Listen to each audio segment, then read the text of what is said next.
نہیں یہ جو بڑی آپ نے اہم بات کی، میں چاہوں گا میں کیونکہ وقت کم ہے ہمارے پاس، یہ بلوچستان کے مسئلے پہ ہم آتے ہیں، اور جیسے کہ وہاں پہ مطلب ہے پورے فٹ پرنٹس ہیں بھارت کی اسٹیٹ اسپانسر ٹیررزم کے، آج سے نہیں، کلبھوشن یادیو کے زمانے سے.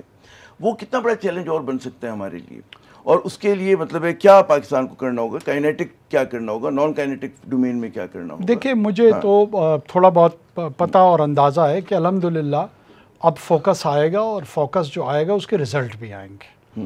صرف اتنا میں کہوں کہ جو کائنیٹکس کی مخالفت جو لوگ کرتے تھے ان کو اب اٹس ہائی ٹائم کہ وہ ری وزٹ کریں اپنی پوزیشن کو، اور ایک وقت رکوع ہوتا ہے اور ایک وقت سجدہ ہوتا ہے. آپ کائنیٹکس کے فیز اور ٹائمنگز کو چوز کرتے ہیں. پہلے جو کلنگ کیپیبلٹی اور جو وہ تھریٹ ہے، یا تو اس کو ایلیمنیٹ کرتے ہیں یا اس کو منیمائز کرتے ہیں. ڈاؤن گریڈ کر کے پھر جب آپ اس کو منیمائز کرتے ہیں، پھر اس انسرجنسی کے جو اسٹیٹڈ گول ہوتے ہیں، میسیجنگ آپ یہ کرتے ہیں کہ یہ ان اٹینیبل ہے. جب یہ ان اٹینیبل ہوتے ہیں تو پھر وہ ڈسرپٹ ہوتی ہے. اور جو ڈیولپمنٹ سائڈ ہے وہ تو دیکھیں، آپ کوئی کالونیل پاور تو نہیں ہے کہ جی آپ ایشیا کو ڈیولپ کر دیں، آپ افریقہ کو ڈیولپ کر دیں تو لوگ آپ سے محبت کرنی شروع کر دیں گے. That is your national duty. You should be developing parts of all parts of Balochistan, Gilgit Baltistan, south of Punjab, Sindh, Khyber Pakhtunkhwa, all of it. اس پہ جو میں میسیجنگ کی بات کروں گا، کیونکہ دیکھیں آج کل کا دور وہ ہے کہ میزائل، توپیں، گولیاں بعد میں جاتی میدان جنگ میں، کانفلکٹ میں پہلے لفظ جاتے ہیں، خیال جاتا ہے، پہلے ریٹن ورڈ جائے گا، اسپوکن ورڈ جائے گا.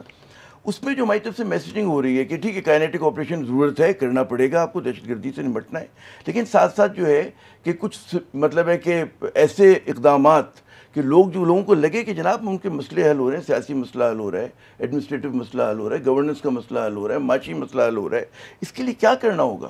یہ بھی کیا اتنا ہی عام نہیں جتنا کائنیٹک آپریشن ہے ہمارے؟ دیکھیں میں آپ کو بتاؤں، ایک تو اس کے دو پہلو ہیں. جب ہم یہ کہتے ہیں نا کہ گورننس کی وجہ سے یہ انسرجنسی نہیں ہے، اس میں ہمارا مقصد یہ ہوتا ہے کہ جو کازز آف انسرجنسی یا جو کازز آف ٹیررزم ہے اس کو گورننس کے ساتھ ڈی کپل کر دیا جائے، لنک نہ کیا جائے. اس کا ہرگز یہ مطلب نہیں ہوتا کہ گورننس کے چیلنجز یا کرپشن جو ہے اس کو لائسنس دے دی جائے. ان دونوں پہلوؤں کو سمجھنے کی ضرورت ہے.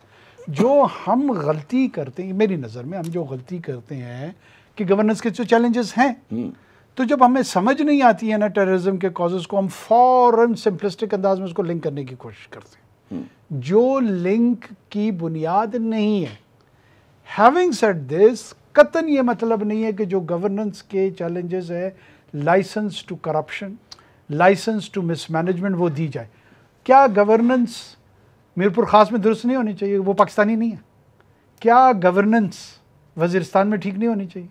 نہیں، ہر جگہ ہونی چاہیے، آپ درست کہہ رہے ہیں. میری یہ بڑا امپورٹنٹ ہے. کرتے ہیں نا یہ چیز، نہیں یہی پرابلم ہے، یہی اگر کیا راجن پور میں گورننس کیلیفورنیا کی طرز زندگی ہے اس کی، وہاں پہ ایک بلوچ پاپولیشن ہے، وہ کیوں نہیں اس پہ انسرجنسی پہ اتری ہوئی؟ وہ کیوں نہیں سپریٹزم پہ اتری ہوئی؟ ہمارے کراچی کے لہاری کی بہت بری حالت ہے. لہاری سب سے بہت مطلب ورسٹ.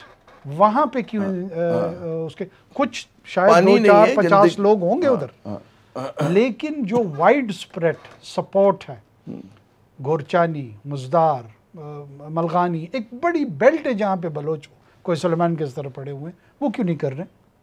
سو گورننس، دوبارہ میں یہ اہم نقطہ ہے، میں اس کی وضاحت کرنا چاہ رہا ہوں کہ کوئی لائسنس نہیں ہے کہ آپ اس کی مس مینجمنٹ یا اس کی کرپشن کو لائسنس کر دیں کہ چلے جی جب تک یہ ہم مینج کرتے رہیں گے تو آپ یہ کرتے رہیں. نو، اس کو بالکل ایڈریس ہونا چاہیے، لیکن اس کو ٹیررزم کی کازز کے ساتھ لنک نہیں کرنا چاہیے.